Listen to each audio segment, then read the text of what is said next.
Can you believe it's been more than 30 years since the rad 1980s waved goodbye? Many things that were completely common then are now regarded as outdated, or even somewhat forbidden because so much has changed since then. Do you recall the thrill of dodging dodgeballs in PE class? Or the unique joy of banging chalk erasers after school? Join us as we dive deep into the treasure trove of memories that made growing up in the 80s an absolute blast. Starting off at number 15, we have art class. Kids today still have it, but the projects they tackle are a far cry from what we used to create. Back in the 80s, there was a special touch to crafting. We weren't just making random stuff, we were crafting items with a purpose. And what served a purpose better than a good old-fashioned ashtray? Now, I know what you're thinking. Ashtrays in art class? Well, not for the students, but as heartfelt gifts for our smoking parents or grandparents. Gifting an ashtray was like saying, "Hey, I love you, and I made this with my own two hands." Moving on, at number 14 we have the dot matrix printer. Before the sleek inkjet and laser printers, we had the mighty dot matrix printer. These machines were loud, and the paper they used was unlike anything you'll find today. It had holes punched on the sides, and earring each sheet along the perforated ends was a ritual. And let's not forget, the sides with the holes had to go too. It might not have been the quickest process, but back then, we thought it was the peak of technology. At number 13 we have cereals. Now, Saturday mornings were the highlight of any 80s kids week. You rise with the sun, grab a gigantic bowl of sugary cereal, and plop down in front of the TV for some epic cartoon time. This was the routine in practically every household with children, unless of course, your mom decided it was time to kick you out of the house for some fresh air. Kids' cereals were practically sugar factories, and parents didn't bat an eye. All they wanted was for us to sit down, munch away, and hush up. But oh boy, getting us to chill with all that sugar pumping through our veins, mission impossible. Now, let's talk cereal boxes. They weren't just containers, they were like mini entertainment centers. It had artwork that could rival a gallery, puzzles to twist your brain, stories to dive into, and games to fuel your imagination. And let's not forget those prizes inside. If you had a sibling though, snagging that prize before them? Pure sibling warfare. Next up, at number 12 we have phone cords. Well, yeah, phones had this thing called a cord, a stretchy coiled lifeline connecting you to the base. And remember the joy of fidgeting with that cord while chatting away? Did you ever wrap it around your finger? Or maybe went full mommy mode and wrapped yourself up? Good times, right? But those phone cords weren't just fun and games. Most households had one phone line, but multiple phones connected to it. If you were the stealthy type, you could totally eavesdrop on some juicy conversations. Imagine the thrill of picking up the other phone and catching the neighborhood gossip.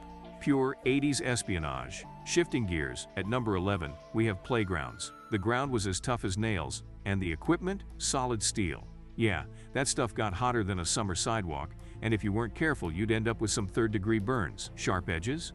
Oh, they were there, ready to slice through your hopes and dreams. Fall on that metal monster, and you might just be sporting a cast for a while.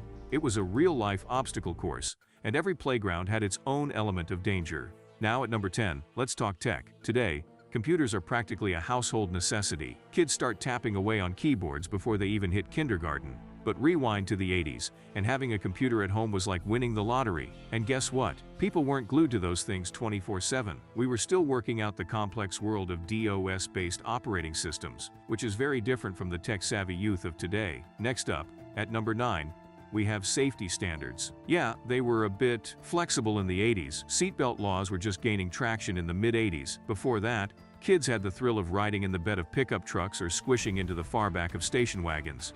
It was like being in your very own mosh pit on wheels. And seatbelt shortage? No problem. Just buckle 2 or 3 kids into one spot with a single seatbelt. Problem solved, right? Safety might have been a little loose, but hey, we made it out alive and with a lot of epic stories to tell. Moving on to number 8, we have playing outdoors.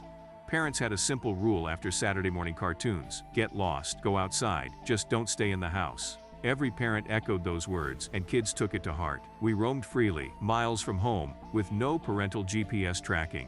The only rule? Be home before those streetlights flickered to life. School playgrounds were like battlefields, and PE class wasn't for the faint of heart. Dodgeball was the ultimate challenge, and everyone had to get involved in the fight. The distinctive smell of dodgeballs and the echoing thud as they smacked into someone.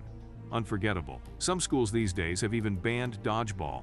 Now, at number 7, we have digital watches. In the 80s, we were overjoyed to rock a simple digital watch from Casio or Timex. If it had a calculator on it, you were practically a rebel. Teachers swore we'd never have calculators everywhere we went. Fast forward to today, and we've got cell phones glued to our hands. How times have changed. Remember the GoBot's watch? It looked like a regular digital watch, but had the power to transform into a robot. Those were the rage until Swatch watches strutted onto the scene. They came in every color and design imaginable. And to be the coolest kid on the block, you needed one with faceplates or rubber bands. Moving on to number 6, let's talk chalk, the unsung hero of classrooms in the 80s. Every room had its own chalkboard, messy but so fun. There was always that one kid, though, the rebel, who'd run his fingernails across the chalkboard just to make everyone cringe. Those days are gone now. Some blame computers, others point fingers at health concerns like asthma. But one thing they all loved? Going outside to bang the erasers and knock the chalk out. It was the ultimate escape from class. At number 5, we have waterbeds.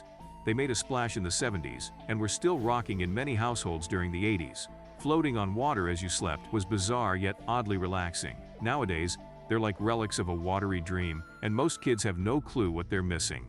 At number 4, the spotlight now falls on peanut butter. Peanut butter was the king of snacks in the 80s. Candy, cookies, crackers, you name it, they had it. And let's not forget the iconic peanut butter and jelly sandwiches they proudly carried to school. Today, some schools say no to peanut butter due to allergies. Back then, peanut allergies were as rare as finding a 4-leaf clover. Now, at number 3, let's shift our focus to bicycles. They were the path to freedom in the 80s. BMX bikes ruled the streets, and kids were either riding or catching air on gnarly ramps. Bikes were their ticket to countless adventures and the perfect way to spot where all the neighborhood kids were hanging out. Moving on, at number 2, we have the payphone, a relic of communication in the 80s. No cell phones meant mastering the art of the payphone. If you didn't have a quarter, you basically couldn't even call home. Payphones are rare sights now, and it's doubtful any kid today has ever used one. And finally, at number 1, we have Valentine's Day, 80s style. Forget bringing cards for the whole class. You picked who got your Valentine. It was a social contest to see who received the most. Today's kids might find this universe foreign, but for them, it was a beautiful time of freedom. Roller skating, bowling, mall trips, and so much more. The 80s weren't just a chapter in time. They were an era of genuine, hands-on living where kids embraced the world with open arms and open hearts. What was your go-to Saturday morning cartoon, and did you have a favorite cereal to accompany it? And share your most memorable outdoor playtime activity from your childhood. Leave your answers in the comments section below.